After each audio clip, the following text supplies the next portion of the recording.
Karl Kautsky. Sectas o partidos de clase. Marx y los problemas políticos de los sindicatos.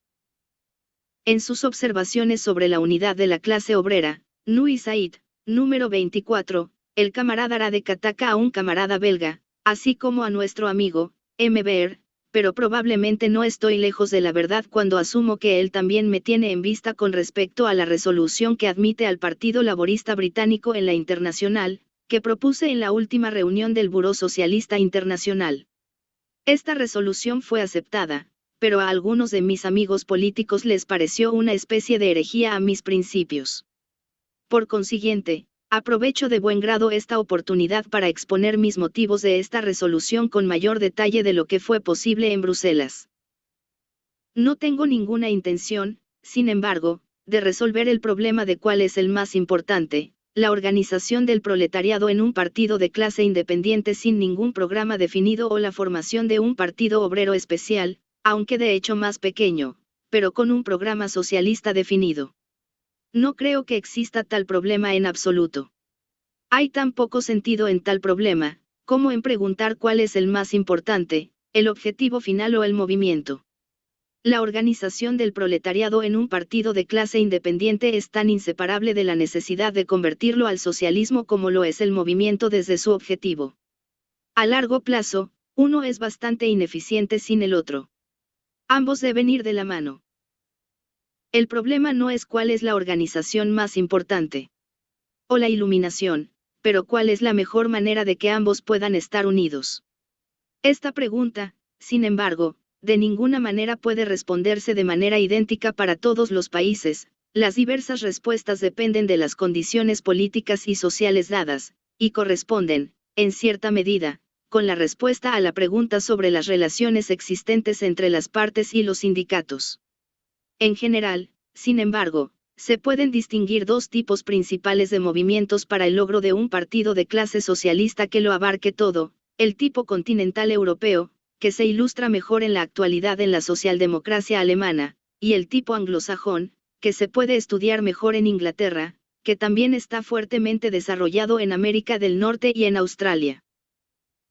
La gran diferencia entre el mundo anglosajón y el continente europeo consiste, en primer lugar, en que el desarrollo político de este último tuvo lugar bajo la bandera de la Revolución Francesa que comenzó en 1789, mientras que la revolución burguesa en Inglaterra se completó en 1688, es decir, con un siglo de anticipación.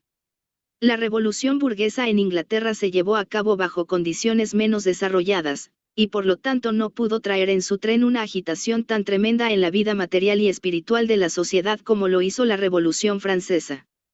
Los avances políticos posteriores realizados por las clases emergentes en Inglaterra desde 1688 hasta la actualidad, siempre tomaron la forma de luchas aisladas por un objeto en particular.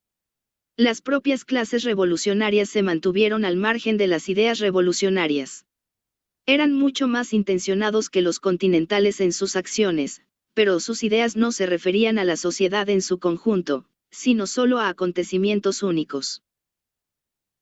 Las clases revolucionarias del continente europeo, cuyas ideas fueron influenciadas por la Gran Revolución, fueron, por el contrario, mucho más propensas a considerar la sociedad como un todo y, por lo tanto, a esforzarse por cambiarla como un todo, por lo tanto, eran revolucionarios en sus ideas. En consecuencia, estaban más dispuestos que los ingleses a considerar la conquista de los derechos políticos como un medio para lograr la revolución social. Además de esta diferencia entre las condiciones anglosajonas y las continentales europeas, también hay que añadir esto: cuando el movimiento obrero moderno comenzó en los años 60 del siglo XIX, el movimiento sindical en el continente encontró mayor obstrucción que el movimiento político. La política estaba prohibida en todas partes al sindicato como tal. Al mismo tiempo, el continente europeo todavía vivía una época revolucionaria que solo llegó a su fin en 1871, una época en la que los intereses del proletariado estaban completamente absorbidos en las luchas y organizaciones políticas. Así, en Europa continental, la organización política del proletariado se desarrolló antes de su organización sindical, por lo tanto, antes han formado un partido de masas bajo la bandera socialista. Porque la propagación del socialismo fue, desde el principio, el único medio para unir al proletariado en un partido de clase independiente, pero hay que añadir que no fue la propagación del socialismo en general, sino el socialismo marxista definitivo, la teoría de la lucha de clases proletaria como se deduce del estudio de la sociedad capitalista. Las cosas en Inglaterra no se desarrollaron tan simplemente. Gracias a su desarrollo industrial anterior, un enérgico partido de la clase obrera, los cartistas, se encontraba allí antes que en cualquier otro lugar, pero este partido no tenía un programa revolucionario. Muy buenos socialistas, de hecho, pertenecían a él, pero, como partido, solo luchaba por el sufragio universal y por la jornada de 10 horas. Su centro de gravedad político estaba en el norte industrial de Inglaterra, lejos de Londres, mientras que el del socialismo y del movimiento obrero revolucionario en Francia estaba en París, en la sede del gobierno central. En el propio Londres, los cartistas eran débiles e irresolutos. Mientras que los trabajadores parisinos en febrero y junio de 1848 sacudieron a toda Europa con su valentía en las barricadas, los cartistas no pudieron encontrar mejor arma que una gigantesca petición al Parlamento, que, en las circunstancias de entonces, no dio más que la impresión de timidez más que de poder.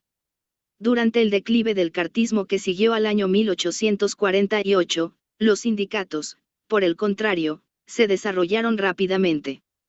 Ya en 1824 y 1825, los sindicatos habían ganado para sí mismos el reconocimiento legal, y durante el desarrollo económico de la nueva era del libre comercio, después de 1847, crecieron rápidamente en fuerza e influencia. Todo el interés de las masas trabajadoras se centraba en el movimiento sindical, y un partido político separado parecía bastante superfluo, ya que ningún obstáculo obstaculizaba su actividad política en Inglaterra. En estas condiciones, solo era posible formar un partido obrero separado amalgamando los sindicatos en una organización política común, y impregnarla con el espíritu socialista. Esta fue también la opinión de Karl Marx, que estaba tan influenciado por las condiciones inglesas, que propagó un desarrollo similar en Europa continental. Ya en su Miseria de la filosofía, en 1847, Marx indicó el carácter político del movimiento sindical. Para formar una coalición, es que no perseguir fines políticos. En esta lucha, la coalición con respecto a los salarios, una verdadera guerra civil, todos los diferentes elementos se unen y se preparan para la lucha venidera. Una vez alcanzado este punto, la coalición asume un carácter político, pp. 160, 162. Aún más decididamente, Marx insistió en la importancia política de los sindicatos en la resolución que propuso, y que fue aceptada por el Congreso Internacional de Ginebra en 1866. Entre otras cosas, esta resolución dice, por indispensables que sean los sindicatos en la guerra de guerrillas entre el capital y el trabajo, de mayor importancia son ellos como medio organizado para promover la abolición del propio sistema salarial. Hasta ahora, los sindicatos han puesto demasiado énfasis en sus luchas locales e inmediatas contra el capital. Todavía no han comprendido completamente su poder de atacar todo el sistema de esclavitud asalariada y las formas actuales de producción. Por ese motivo, se mantienen demasiado alejados de los movimientos generales, sociales y políticos. Últimamente, sin embargo, parecen haber despertado en cierta medida a la conciencia del gran problema histórico que enfrentan.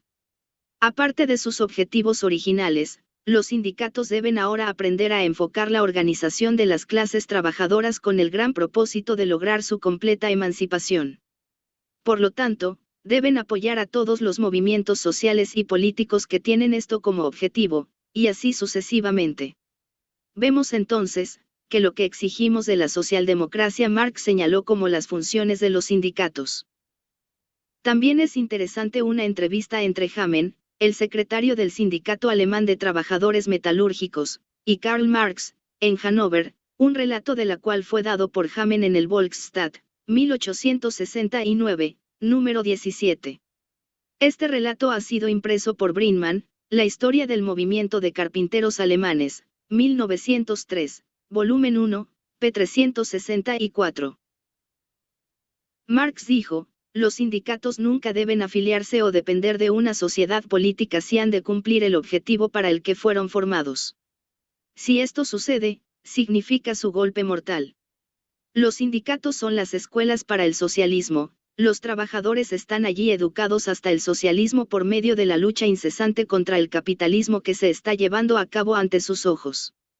Todos los partidos políticos, sean cuales sean, pueden dominar a la masa de los trabajadores solo por un tiempo. Los sindicatos, por otro lado, los capturan permanentemente. Solo los sindicatos son capaces de representar a un verdadero partido obrero y de formar un baluarte contra el poder del capital.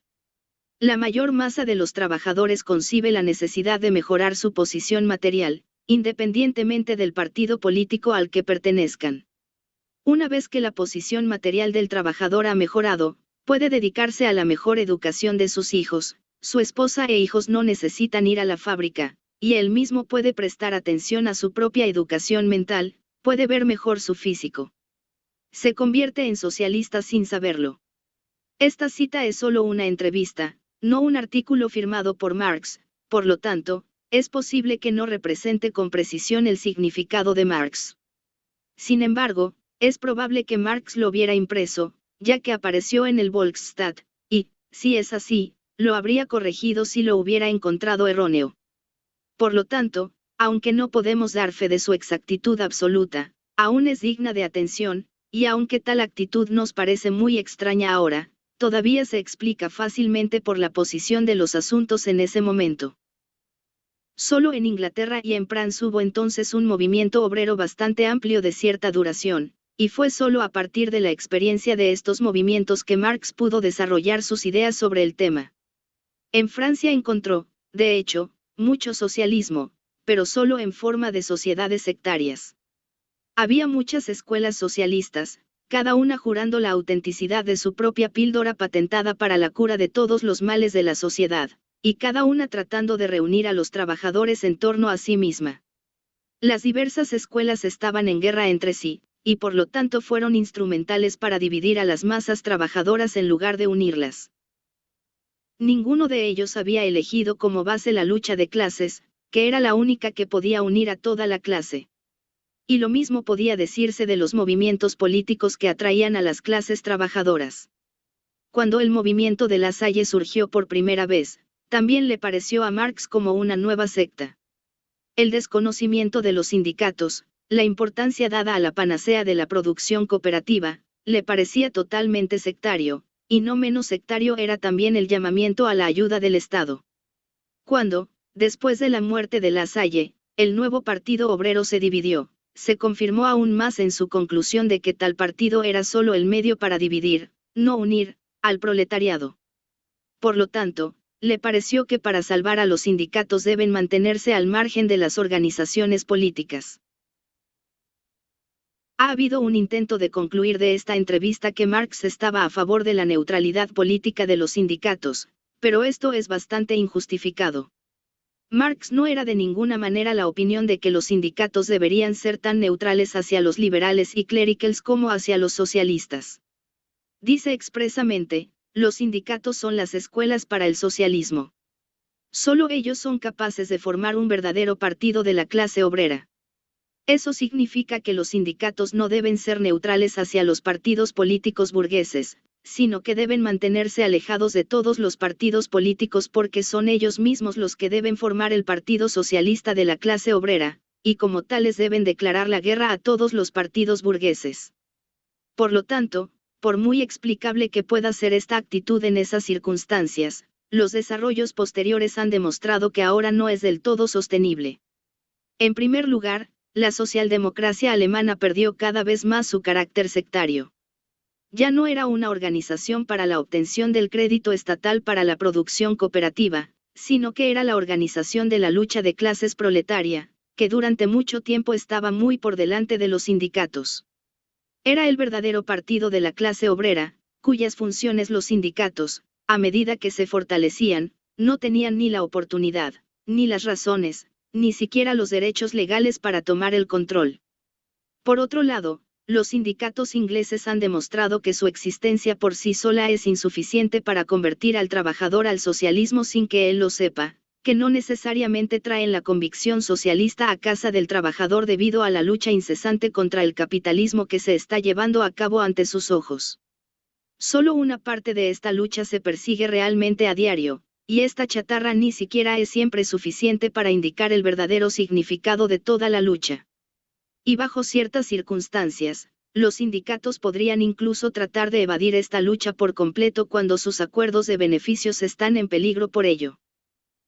Mientras que en Alemania el partido político se ha convertido en un verdadero partido de la clase obrera, los sindicatos en Inglaterra han perdido cada vez más la capacidad de convertirse en tal partido. Se han separado cada vez más de la masa del proletariado, formando así una aristocracia del trabajo y convirtiéndose en un medio para dividir en lugar de unir a las masas. Además, siempre han mostrado una tendencia a la dependencia política de los partidos burgueses, por quienes los sindicatos y, en mayor medida, sus líderes, han sido comprados y engañados por concesiones. Así que parecía que el desarrollo de los acontecimientos en Inglaterra demostró que Marx estaba equivocado. Su teoría de la lucha de clases y sus resultados prácticos se dedujeron principalmente de las condiciones inglesas, y fue justo en Inglaterra donde parecieron ser llevadas a una de absurdum. Pero finalmente se ve que Marx tiene razón después de todo. 2. La socialdemocracia y el Partido Laborista en Inglaterra. Al principio, de hecho, el marxismo hizo su aparición en Inglaterra en oposición a Marx, cuando Hyndman, Bax y los otros seguidores de las enseñanzas de Marx fundaron, en 1881, el DF, más tarde el SDF, en la actualidad el SDP. Según la intención de sus fundadores, debía convertirse en un partido de trabajadores, similar al SDP alemán. Fue un producto de la gran crisis que comenzó en los años 70 y que introdujo el cese de la supremacía industrial de Inglaterra. Las condiciones que daban al capital inglés una posición de monopolio y le permitían ceder una parte de sus frutos a los sindicatos estaban llegando a su fin. El desempleo estaba haciendo estragos y los sindicatos estaban disminuyendo. Al mismo tiempo, el antagonismo entre el capital y el trabajo crecía. Como consecuencia, los trabajadores ingleses volvieron a ser susceptibles a las ideas del socialismo, y el SDF pudo lograr un éxito considerable. Pero por extraño que parezca, más allá de cierto punto nunca podría ir en sus logros. El SDF creyó necesario señalar a los trabajadores la insuficiencia del sindicalismo para que se dieran cuenta de la necesidad del socialismo. Pero esto provocó la oposición de los sindicalistas, ese elemento, a saber, que constituye la parte combativa de la clase obrera, y que es el más capaz de organizarse. Fue esto, sin duda, lo que hizo imposible que Engels adoptara una actitud amistosa hacia el SDF. Como se sabe por sus cartas a Sarge, lo juzgó y su carácter sectario con bastante severidad. Es cierto que Marx y Engels lucharon contra la corrupción y la estrechez de miras de la mayoría de los dirigentes sindicales ingleses de una manera similar, y con no menos energía que el propio SDF, pero nada pudo sacudir su convicción de que, a pesar de todo, la única manera de crear en Inglaterra un fuerte partido obrero socialdemócrata era propagar el socialismo en los sindicatos. Aflojar los lazos entre ellos y los partidos burgueses, y unirlos en un partido separado. Finalmente, sin embargo, Engels no esperaba mucho de los viejos sindicalistas. El nuevo sindicalismo en Inglaterra, los caballeros del trabajo en América, le parecía un terreno mucho mejor del que podría surgir un partido laborista. La experiencia ha demostrado que Marx ha tenido razón después de todo. El obrero inglés, en la medida en que es capaz de organizarse y de luchar, está muy apegado a su sindicato, que se ha convertido en un elemento indispensable para su vida. Quien lo ataca, o incluso lo menosprecia, es su enemigo. Y, de hecho, no hay ninguna necesidad de dejar de lado a los sindicatos o disminuir su importancia. La nueva situación económica y política data de los años 80, y habiendo mejorado durante un tiempo durante los años 90, hace que el antagonismo de clase en el nuevo siglo sea aún más pronunciado y violento. Esta situación ya no puede ser respondida adecuadamente por los métodos sindicalistas hasta ahora en boga. Los métodos, entonces, ciertamente deben cambiarse, ampliando la esfera de acción de los sindicatos y expandiendo sus formas de organización, lo que, al mismo tiempo, ocasionará una ampliación del horizonte mental de sus miembros, y moralmente también de sus líderes. Pero esto implica que los sindicatos, lejos de perder, ganarán, por el contrario, en importancia. El obrero inglés está muy apegado a su sindicato. Es para él, hasta tal punto, el órgano absorbente de todas sus luchas sociales y políticas, que no requiere otro, y considera superfluo cualquier otro órgano.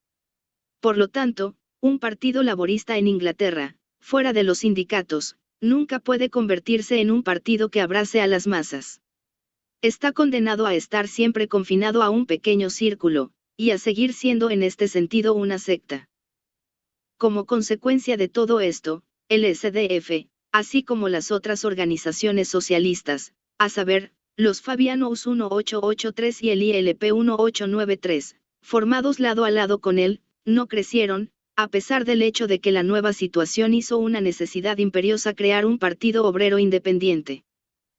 Si la pequeñez y la incapacidad de controlar a las masas son las características esenciales de una secta, entonces estas otras organizaciones no eran menos sectas que el SDF. Sin embargo, cuando la mayoría de los sindicatos finalmente se decidieron a formar una organización política común, surgió de inmediato un partido de masas al que se afiliaron las organizaciones socialistas existentes. Así se formó el LRC 1900, a partir del cual surgió el Partido Laborista que ahora existe. Al crear este Partido Laborista, finalmente se inició el camino, que Marx designó hace tanto tiempo como el correcto, y que demostró para Inglaterra en la actualidad el único camino que conducía a la organización del proletariado como clase. Y, sin embargo, de ninguna manera necesitamos declarar justificada en todos los puntos la sentencia dictada por Engels sobre la SDF. El SDF cometió suficientes errores. Su marxismo era a menudo un dogma más que un método, y mezclado con adiciones bastante ajenas al espíritu del verdadero marxismo. Pero, a pesar de todo esto, el SDF ha logrado mucho, y sus errores pueden explicarse en parte por las dificultades contra las que tuvo que lidiar. El SDF deseaba convertirse en un partido como el SDP alemán, para esto, sin embargo, las condiciones en Inglaterra no estaban maduras. El fracaso estaba obligado a acompañar estos esfuerzos a pesar del trabajo más abnegado. Solo bloqueó el camino a la formación de un verdadero partido de masas. Pero esto de ninguna manera implica una condena del SDF, solo significa que las tareas y funciones de esta organización estaban en otra parte que no fuera la dirección en la que el propio SDF las buscaba. Es, por ejemplo, un error pensar que lo principal es organizar un partido obrero independiente, y que una vez que tal partido exista, la lógica de los acontecimientos lo obligará a adoptar el socialismo. Uno tiende a olvidar que el socialismo, que es el único capaz de mantener al proletariado permanentemente unido, y que es el único que puede llevarlo a la victoria, es decir, el socialismo de la lucha de clases, no es algo que esté en la superficie. Sin duda, su propia posición de clase permite a los proletarios comprender el socialismo más fácilmente que los elementos burgueses. Es cierto, también, que un partido de clase independiente les proporciona la mejor base para ello. Pero a pesar de todo eso, una buena cantidad de conocimiento teórico es indispensable para alcanzar una comprensión más profunda del modo de producción capitalista, y de la naturaleza de las relaciones de clase engendradas por ese modo de producción, así como de las tareas históricas impuestas a estas clases. Sin tal comprensión es simplemente imposible crear un partido de clase permanente del proletariado realmente independiente, independiente no solo en el sentido de que los trabajadores están organizados por separado, sino que su modo de pensar es distinto del de la burguesía. En la actualidad estamos bastante inclinados a subestimar la importancia de difundir la comprensión socialista entre el movimiento de masas, porque se basa en proposiciones que nos han sido familiares durante una generación, y que ahora, por medio de una prensa ampliamente difundida, son propiedad común de amplios círculos, de modo que nos parecen lo suficientemente trilladas. En un país, sin embargo, donde apenas comienzas a enseñar estas proposiciones, de ninguna manera son tan fáciles de entender. La lógica de los acontecimientos no los llevará por sí misma a los cerebros del proletariado, aunque hará que sus cerebros sean susceptibles a ellos. La lucha, por lo tanto, por la organización de un partido independiente de masas y de clase no es suficiente. No menos importante es la ilustración socialista. Si el SDF falló en la primera tarea, logró aún más en el dominio de la segunda. Con su agitación socialista preparó el terreno sobre el cual podría surgir el Partido Laborista, y la crítica y la propaganda socialistas que todavía persigue son indispensables incluso ahora, cuando el Partido Laborista ya existe, para imbuir a ese partido de un espíritu socialista y poner sus acciones para fines ocasionales y parciales de acuerdo con los objetivos duraderos de la lucha del proletariado por su completa emancipación. Visto desde esta perspectiva, el SDF adquiere una importancia muy diferente de lo que parece poseer cuando se compara simplemente con los partidos socialdemócratas continentales, que siendo partidos de masa son los representantes políticos de todo el proletariado comprometido en su lucha de clases. La tarea del SDF se establece acertadamente en lo que dice el Manifiesto Comunista en 1847 de la Unión de los Comunistas: son prácticamente la parte más resuelta y activa del Partido Obrero, teóricamente están por delante del resto del proletariado, en la medida en que poseen una visión clara de las condiciones, el progreso y los resultados generales del movimiento proletario. Es el esfuerzo de los marxistas de todos los países ser dignos de esta posición. La peculiaridad de Inglaterra consiste en el hecho de que las condiciones allí hacen necesario que los marxistas formen una organización separada y sólida, que en países donde existen partidos de masas, con un programa socialdemócrata, es decir, marxista, sería superfluo, más aún, perjudicial, en la medida en que solo dividiría el partido. Sin embargo, es inevitable en un país donde los sindicatos forman el Partido Laborista, al menos mientras este partido no acepte un programa socialdemócrata y aún no haya desarrollado una política socialdemócrata permanente. Debemos estar muy en guardia para no mirar las condiciones inglesas a través de espectáculos continentales, y no pensar que el Partido Laborista y el SDP son dos partidos que compiten entre sí, uno excluyendo al otro. Más bien deben considerarse como dos órganos con diferentes funciones de las cuales uno es el complemento del otro, y de los cuales uno puede funcionar pero imperfectamente sin el otro. Uno no debe imaginar que la relación del Partido Laborista con el SDP en Inglaterra es similar a la que existe en el momento actual entre los marxistas y el Partido Obrero Socialdemócrata en Holanda. La formación del Partido Laborista fue cordialmente acogida en Inglaterra por los socialdemócratas. Durante un cierto tiempo, el SDP formó parte constituyente del Partido Laborista, y luego lo abandonó, no porque quisiera que el Partido Laborista dejara de existir, sino porque no estaba de acuerdo con la política de este último. Cuando existen dos organizaciones independientes, los conflictos entre ellas son siempre posibles, por mucho que el logro de sus fines comunes haga deseable que trabajen de acuerdo cordial. Pero todavía es posible que el SDP se una al Partido Laborista, y las resoluciones en ese sentido, respaldadas por minorías considerables, se proponen una y otra vez en las conferencias del SDP. El Partido Laborista británico siempre ha deseado esta unión. A diferencia del Partido Laborista en Holanda, no excluye a los marxistas, y sin embargo se sostiene que no es digno de ser representado en el Buró Socialista Internacional al lado del SDP.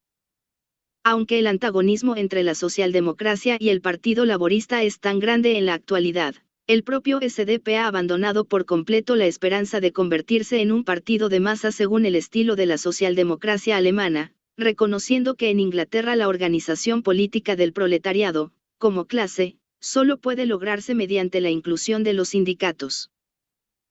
Dado que, bajo las condiciones dadas en Inglaterra, las funciones del SDP, al igual que las de los otros partidos socialistas, son completamente diferentes de las organizaciones socialistas continentales, se le hace una injusticia cuando uno lo compara con estas organizaciones, y lo deprecia a causa de su pequeña membresía y sus divisiones. La importancia del SDP no consiste en su actividad electoral, el número de sus votantes, su representación parlamentaria. Estas son las esferas dominadas por el Partido Laborista, sino en su labor propagandística. El Partido Laborista no tiene prensa, no tiene literatura, y su actividad propagandística en forma de reuniones públicas también es prácticamente nula. Lo que se hace en esta esfera en Inglaterra, lo hacen solo los partidos socialistas. El Partido Laborista representa un barco tremendo, pero las organizaciones socialistas son la brújula y el timón de este barco. Sin ellas, sería sacudido de aquí para allá por las olas. ¿Cuál debería ser la relación entre el SDP y el Partido Laborista? Depende de varias condiciones. El Partido Laborista está lejos de ser un partido ideal, y no tengo tanto gusto por su política como lo ha hecho el camarada Beer. Las críticas al SDP pueden, en muchos puntos, ser bastante exageradas. Sin embargo, el Partido Laborista en su etapa actual puede hundirse fácilmente en la confusión y la impotencia cuando el socialismo de las masas sindicales consiste más en la forma de un deseo meramente vago que en el de una comprensión clara de sus principios, cuando los dirigentes parlamentarios y sindicales del Partido Laborista, todavía influenciados en gran medida por las arraigadas tradiciones de cooperación con los liberales, no son de ninguna manera independientes. Todas sus ideas están saturadas de concepciones burguesas de filantropía, ética, economía y democracia. Solo por medio de la propaganda marxista más enérgica entre las masas, y la crítica más decidida de los errores y enredos de los dirigentes, puede el partido convertirse en un órgano poderoso y digno de confianza, en la lucha por la emancipación del proletariado. Por supuesto, está abierto a la duda sobre cuál es la mejor forma de llevar a cabo esta propaganda y crítica, particularmente en cuanto a si sería más efectivo si el SDP estuviera dentro o fuera del Partido Laborista. En general, se prefiere lo primero, porque cuando uno critica a una organización desde el exterior, el crítico aparece con demasiada frecuencia como un enemigo que con gusto la destruiría.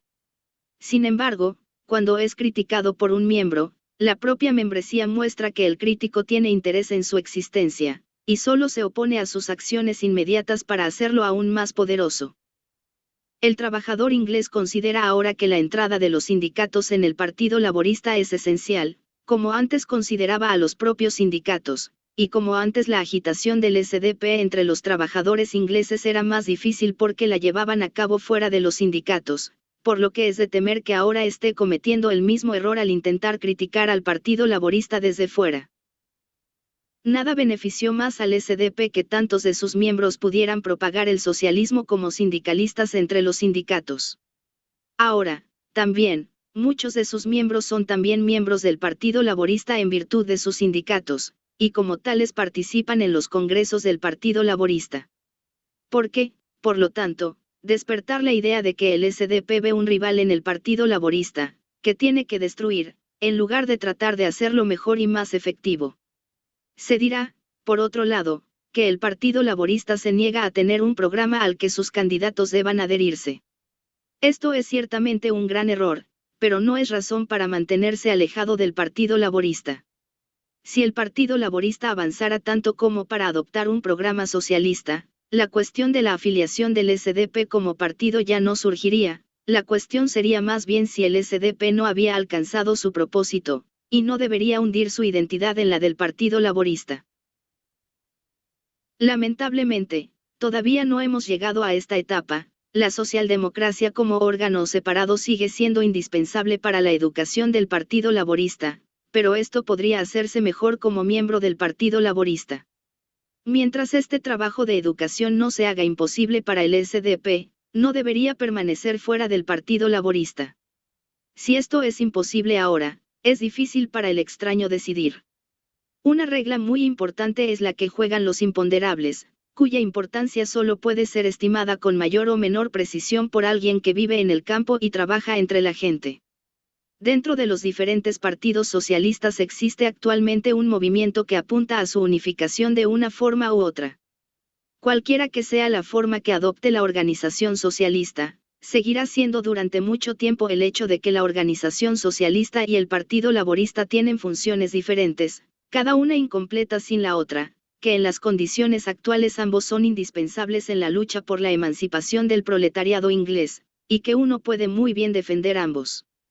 La propia Internacional Socialista tiene todas las razones para aprovechar cada oportunidad para atraer al Partido Laborista a un contacto más estrecho con el socialismo internacional, sometiéndolo así cada vez más a la influencia socialista. No hay alternativa aquí.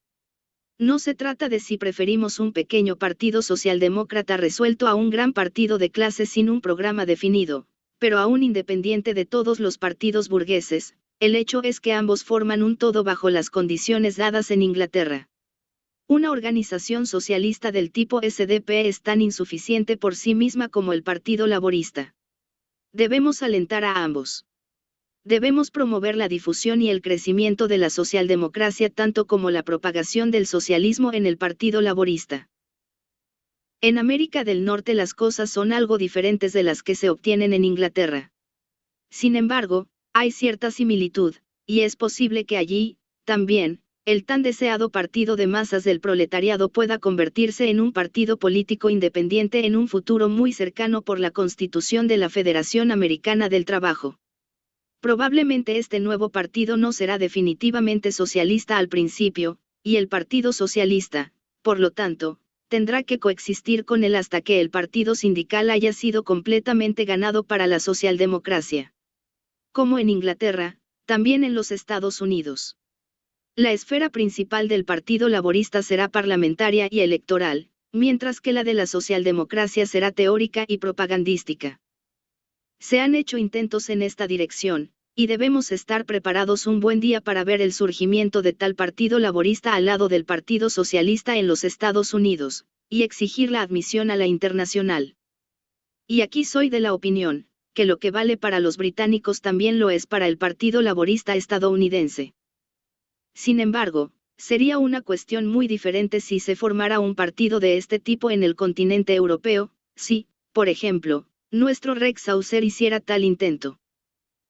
Aquí el nuevo Partido Laborista ya no sería complementario a los actuales partidos socialistas, sino que sería antagónico. Solo podía existir y prosperar mediante la supresión del otro. No sería, como en el mundo anglosajón, la única forma en que la masa del proletariado podría unirse en un partido independiente. Los partidos socialdemócratas ya son tales partidos de masas, y el nuevo Partido Laborista entraría en el campo como una cuña para dispersar la organización de masas y dividir al proletariado.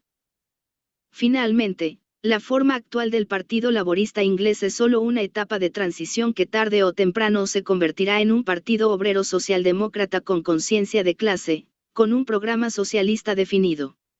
Con nosotros, este objetivo se ha alcanzado y, en consecuencia, la formación de un partido puramente laborista es simplemente un intento de aplastar una forma superior ya existente, por un partido más reaccionario.